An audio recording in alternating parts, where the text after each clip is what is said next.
जय श्री कृष्ण। कहानी सुननी है ना बच्चों? चलो देखो, आज मैं एक अनोखी कहानी सुना रही हूँ आपको। भगवान श्री कृष्ण, बलराम और सात्यकी, ये तीनों मित्र, ये तीनों ने एक बार सोचा कि चलो हम लोग आज तो है ना वन विहार करने के लिए जाएंगे।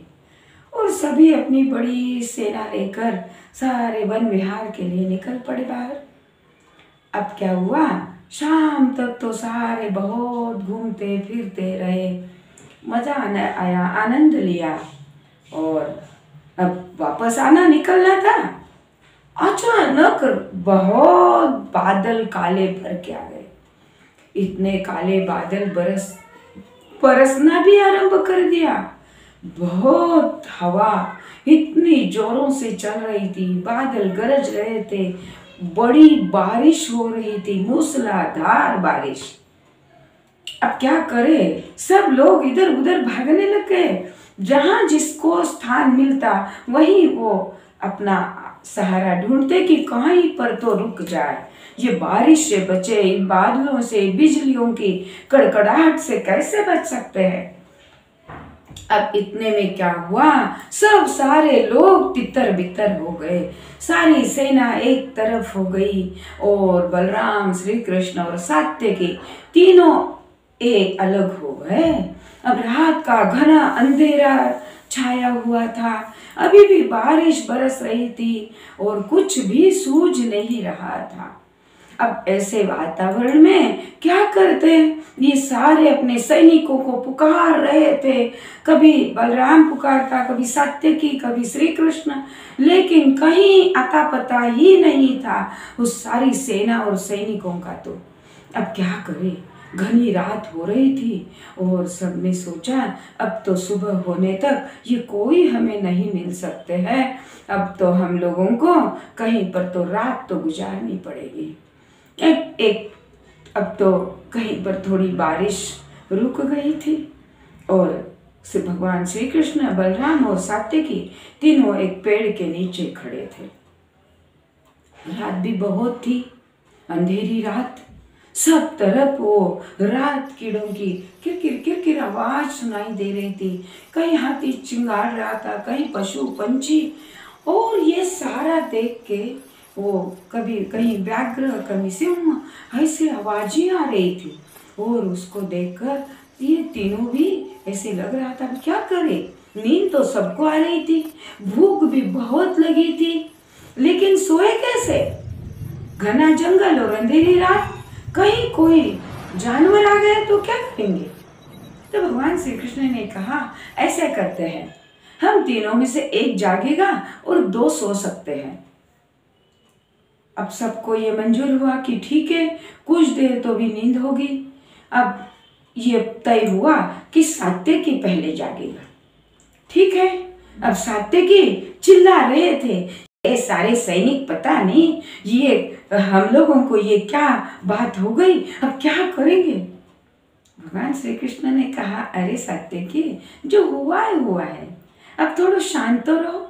और कैसे शांत रह सकते हैं कृष्ण, देखो कैसा वातावरण है, भूख इतनी लगी है, नींद इतनी आ रही है, फिर भी जागना पड़ रहा है हमको।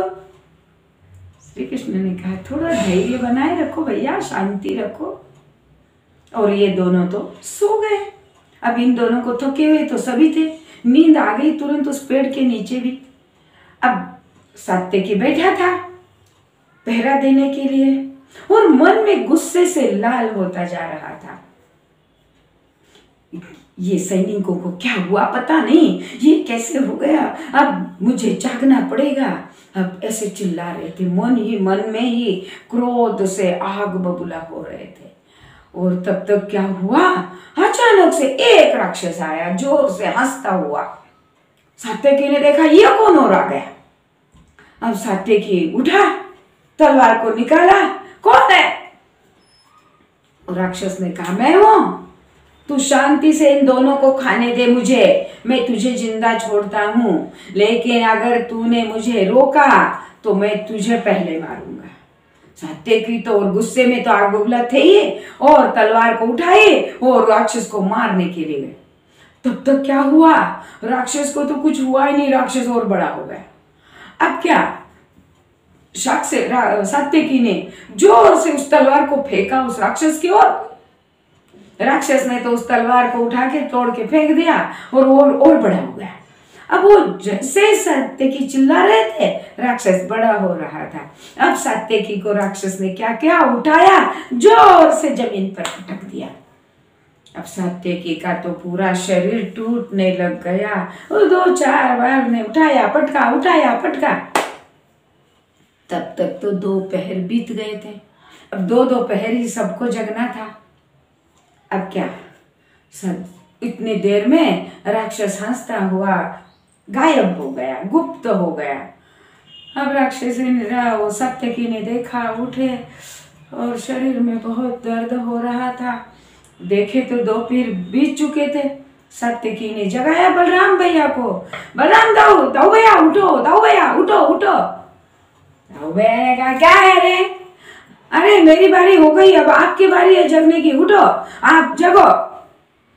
अब बलराम भैया भी बहुत गुस्से में थे, नींद आ रही थी, भूख लगी थी, रात का समय, और ऐसी अवस्था में सात्यकी तो तुरंत सो गया, नींद भी आ गई।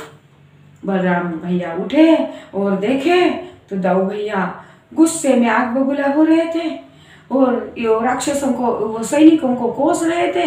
तो तब तक क्या हुआ, एक अचानक से बड़ा राक्षस आया, हंसता हुआ वही राक्षस।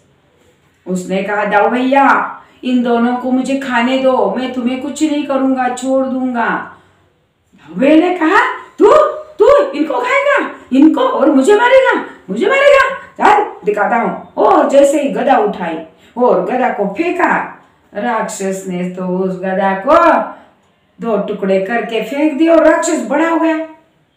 अब दाऊ भैया ने अपने हल को उठाया और हल फेंकने वाले थे तो राक्षस और बड़ा होता गया। और जैसे ही राक्षस बड़ा हो गया, दाऊ भैया छोटे दिखने लग गए। अब वो राक्षस ने दाऊ भैया को भी उठाया पटका। दाऊ भैया के भी शरीर में दर्द होने लग गया। इतनी खटापट चलते तो 2 पहर बीत चुके थे।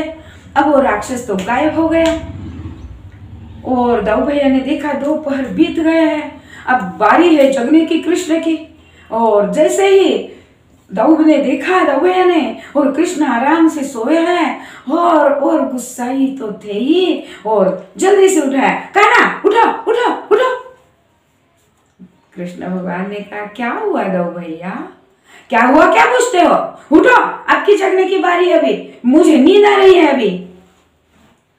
कृष्ण ने कहा, कोई बात नहीं दाऊ भैया, आप आराम करो, मैं जगता हूँ। और कृष्ण भैया तो उठे, हंसते भगवान श्री कृष्ण ने सोचा अब क्या करेंगे।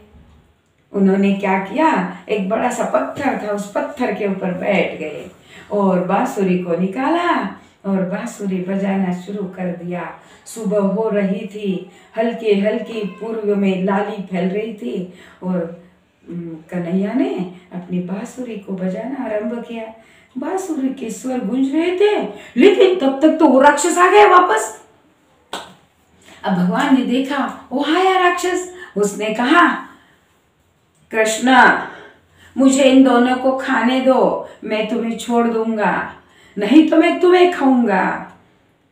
कृष्ण भगवान ने कहा, इनको खाने वाले हो, मुझे खाने वाले हो, आ जाओ।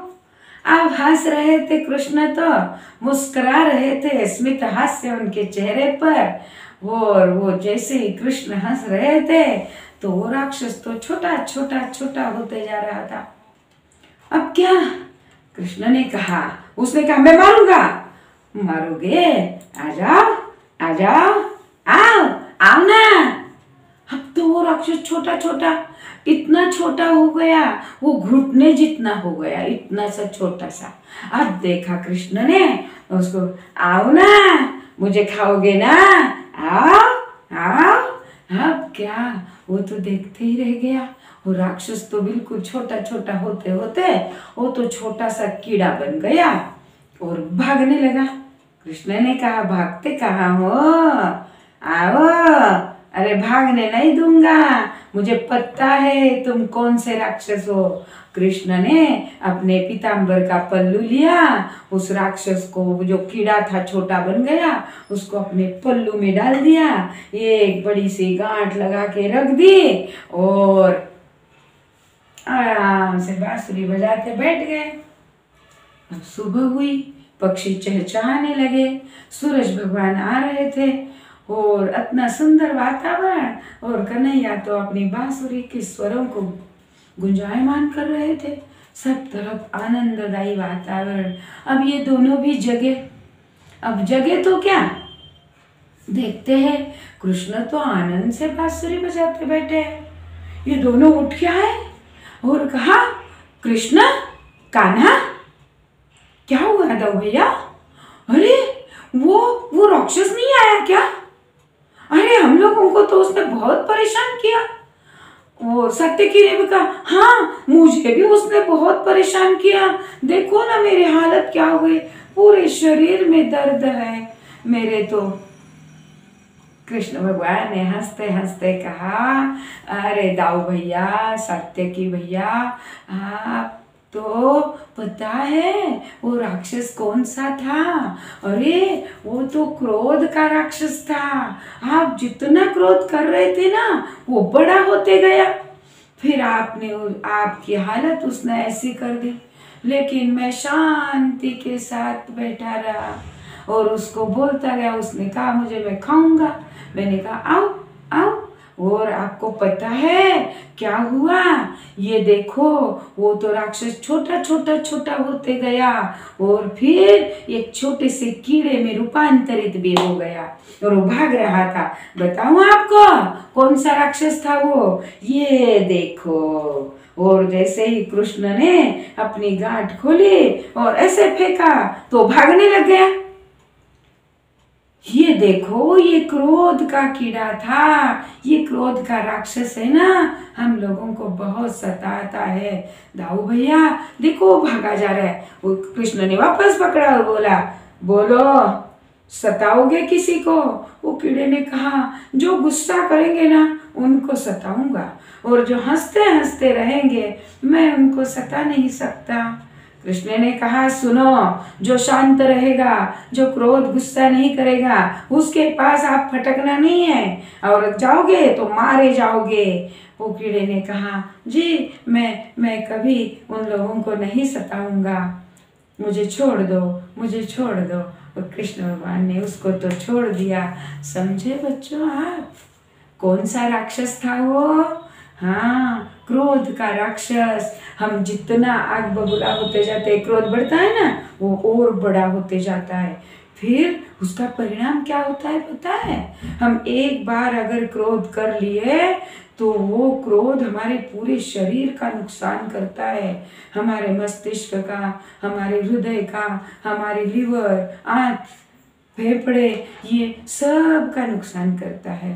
तो हमें क्या करना चाहिए? बिल्कुल सही बात, हमारे क्रोध के ऊपर हमें नियंत्रण करना आना चाहिए। सच्ची बात। जय श्री कृष्ण।